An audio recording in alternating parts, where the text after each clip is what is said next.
Eu sou o candidato Vitor BJ, tô aqui para defender geral e para trazer igualdade social e acabar com a fome total. Chega de salários injustos, de impostos corruptos, por mais hospitais, escolas e menos dívidas com a Jota. Vote no BJ. 222, 3 patinhos na lagoa. Claudião para presidente.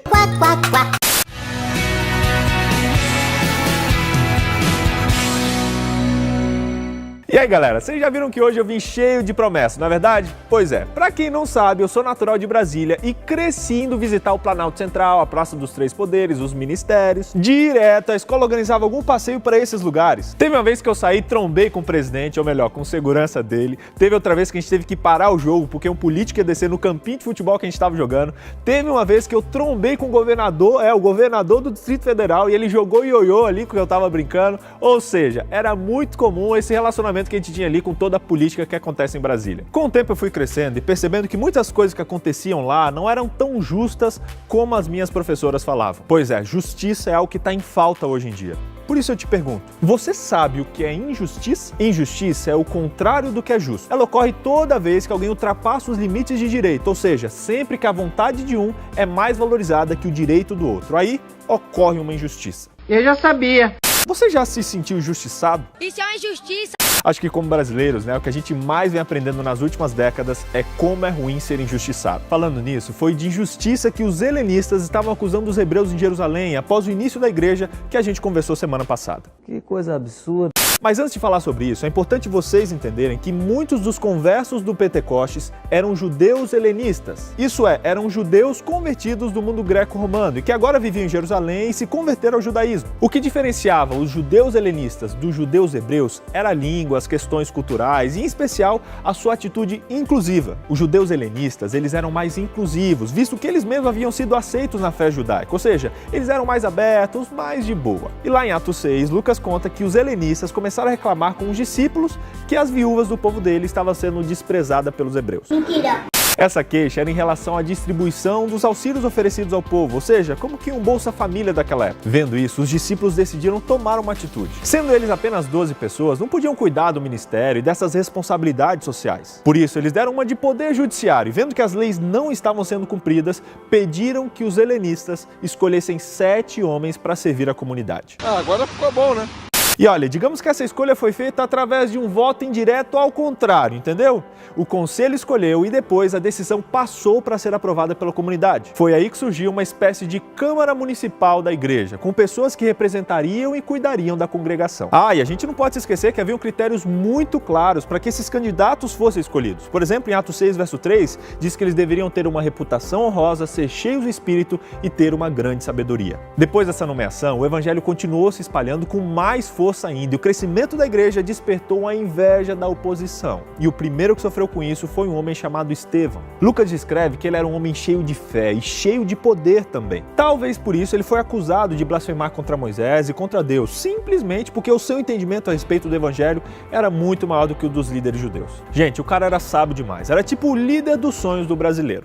Sem problema, claro, né? Estevão foi mal compreendido e teve inclusive as suas palavras distorcidas com falsas testemunhas falando contra ele. Nessa hora, ele explicou que a vida e a morte de Jesus implicava nas mudanças diretas ali no templo e nos serviços cerimoniais que aconteciam ali.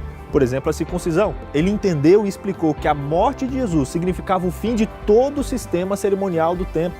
Os líderes não aguentaram isso e por esse motivo levaram ele em julgamento. E em resposta às acusações, Lucas escreveu o maior capítulo do livro de Atos. Nesse capítulo, Estevão tenta explicar de maneira mais clara a aliança que aconteceu no Antigo Testamento e a maneira como os profetas usavam essa aliança quando se levantaram como reformadores religiosos, tentando chamar Israel de volta às exigências da lei. Mas como assim exigências da lei? Bom, existe uma palavra hebraica chamada hib, que a gente pode chamar de processo judicial da aliança, onde expressava a ação legal de Deus contra o seu povo, por causa do que eles diziam ser a incapacidade deles de cumprir a aliança. Enquanto Estevão estava ali diante dos líderes judeus, executando a ação jurídica do Senhor contra eles, Jesus estava em pé, lá no tribunal celestial, isso é, no santuário celestial. E esse momento foi um marco para a igreja na terra e para o santuário no céu. Estevão sabia que aquele seria o seu último discurso. Ele sabia que a sua voz logo seria silenciada para sempre. E apedrejado, ele foi o primeiro homem a ser morto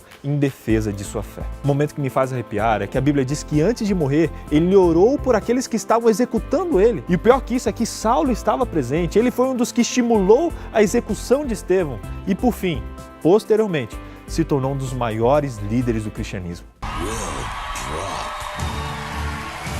Infelizmente, a morte de Estevão provocou uma enorme perseguição contra os cristãos em Jerusalém. E essa perseguição era liderada por Saulo. Mas não fiquem desanimados, porque essa perseguição resultou em uma bênção. Isso porque os fiéis continuaram a pregar o evangelho e levaram um povo inteiro à conversão, os samaritanos e outros povos mais, que graças à nova aliança puderam ser incluídos no povo de Deus. Sim, gente, o evangelho estava atravessando as fronteiras de Israel e alcançando o mundo inteiro. E tudo isso era só o começo. Resumindo então, primeiro, haviam dois tipos de judeus, os helenistas, descendentes dos greco-romanos, e os hebreus, que eram descendentes dos judeus convencionais que a gente conhece. 2. As viúvas helenistas não estavam sendo bem atendidas, e eles reclamaram que as suas viúvas não estavam recebendo a mesma quantidade de auxílio que o restante das viúvas do povo judeu. Terceiro, para resolver esse problema, foram escolhidos 7 pessoas para auxiliar nessa distribuição. Os helenistas escolheram essas pessoas para servir o povo e resolver esse murmúrio de uma vez por todas. Quarto, Estevão estava entre essas 7 pessoas e se destacou por compartilhar o evangelho numa nova perspectiva, mas infelizmente foi morto por um movimento liderado ali por Saulo. E quinto, a morte de Estevão foi semente. A morte de Estevão fez com que o evangelho fosse mais disseminado e ele foi o primeiro homem a morrer em defesa de sua fé. Que eu e você sejamos homens e mulheres como Estevão, firmes na nossa fé, sem ficar se preocupando com isso ou com aquilo, não. Que a gente foque no nosso trabalho e assim como Estevão, testemunhemos do nosso Deus mesmo diante da morte. Deus abençoe muito a sua vida. Até semana que vem. Fechando esse vídeo, quero pedir para você se inscrever no nosso canal, se inscreve aqui, dá um look nas nossas redes sociais e acompanha aqui porque semana que vem tem mais vídeo aqui, beleza? Um abraço, galera. Tchau!